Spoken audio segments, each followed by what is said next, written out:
దేవునికి స్తోత్రం. ప్రియమైన సహోదర సహోదరులకు శుభాభివందనములు. ఈరోజు దేని వాగ్దానము యెషయా 52:7. సువార్త ప్రకటించుచు సమాధానం చాటించుచు సువార్తమానం ప్రకటించుచు రక్షణ సమాచారం ప్రచురించు వాని పాదములు నీ దేవుడు ఏలుచున్నాడని సియోనుతో చెప్పుచున్న వాని పాదములు పర్వతముల మీద ఎంతో సుందరములై ఉన్నవి. చూడండి, సర్వ సృష్టిలో ఉన్నటువంటి సర్వమానవాళికి దేవుని యొక్క రాజ్య సువార్త ప్రకటించబడడం దేవుని యొక్క చిత్తమైంది.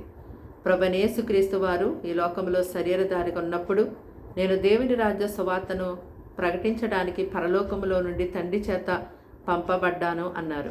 ఈ దినాన క్రీస్తును ధరించుకున్నటువంటి వారిలో దేవుడు పెట్టినటువంటి భారాన్ని బట్టి కొందరు దేవుని యొక్క రాజ్య సువార్తని లోకములో ఎంతో గొప్పగా ప్రకటించేవారుగా ఉన్నారు.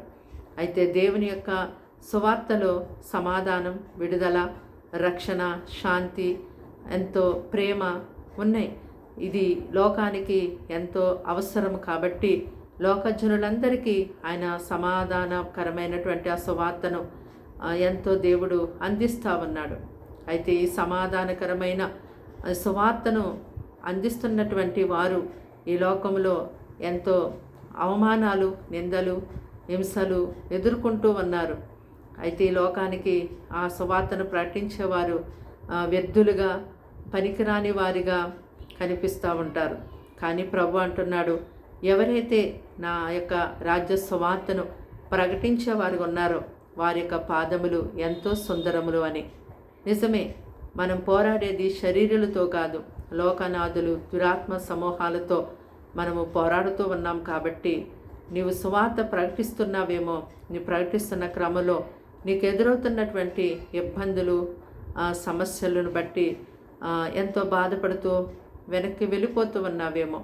కానీ ప్రభు అంటున్నారు, నేను నీకు ఇచ్చినటువంటి ఆ సువార్త భారాన్ని నువ్వు ఎంత మాత్రం విడిచిపెట్టొద్దు.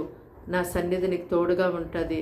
నీవు ఆ పనిలో ముందుకి కొనసాగిపో, నేను నీకు సహాయం చేస్తానని ప్రభు మాట్లాడుతూ ఉంటుండగా దేవుడు నీకు ఇచ్చినటువంటి ఆ గొప్ప బాధ్యతను నీవెంతగానో కలిగి ఉండు.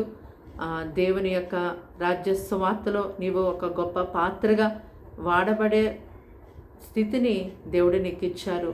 దాన్ని ఎంత మాత్రం కూడా పోగొట్టుకోకుండా దేవుని యొక్క మహాకృపను బట్టి నిలబడి ఆయన సువార్తను ప్రకటించేవారిగా ఉన్నట్టయితే మరి దేవుని యొక్క పని లోకములో ఎంతో గొప్పగా జరుగుతుంది.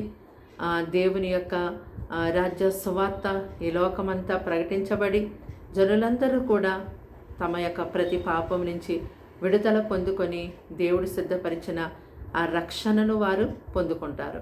ప్రార్థన. దేవానికి వందనములు, స్తోత్రాలు, స్తుతులు చెల్లిస్తున్నాం తండ్రి. ఈ మాటలు వింటున్న నీ బిడ్డల్ని మీ రక్తంతో కడిగి ముట్టి స్వస్థపరిచి బలపరచండి. వారికి వారి ఇంటి వారికి రక్షణ ఇవ్వండి. నీ సువార్తను వారు అంగీకరించే వారిగా, నీ సువార్త ప్రకటనలో ఉన్నటువంటి వారి అయ్యా వెనుదిరకుండా నీ సువార్తను ప్రకటించేవారుగా అయ్యా మీరుండుటకు సహాయం చేయండి. అలాగే ప్రభా, వీరి గృహంలో ఎటువంటి కష్టములు, ఇబ్బందులు, అయ్యా బాధలు ఉంటున్నాయో నువ్వు చూస్తున్నావు. వారికి అన్నిటిని తొడవండి, వారిని ధైర్యపరిచి బలపరచండి. వారికి వారి ఇంటి వారికి నీ గొప్ప కంచె, కాపుదల, రక్షణ, విడుదల, సమాధానం నీ సువార్తను అందించమని, ఈ దినమంతా సహాయం చేయమని, చిన్నవారు మొదలు పెద్దవారి వరకు మీ సన్నిధి ఎంతో తోడుగా ఉంచి నడిపించమని యేసుక్రీస్తు నామములో ప్రార్థన సమర్పించడి వేడుకుంటున్నాం తండ్రి. ఆమేన్.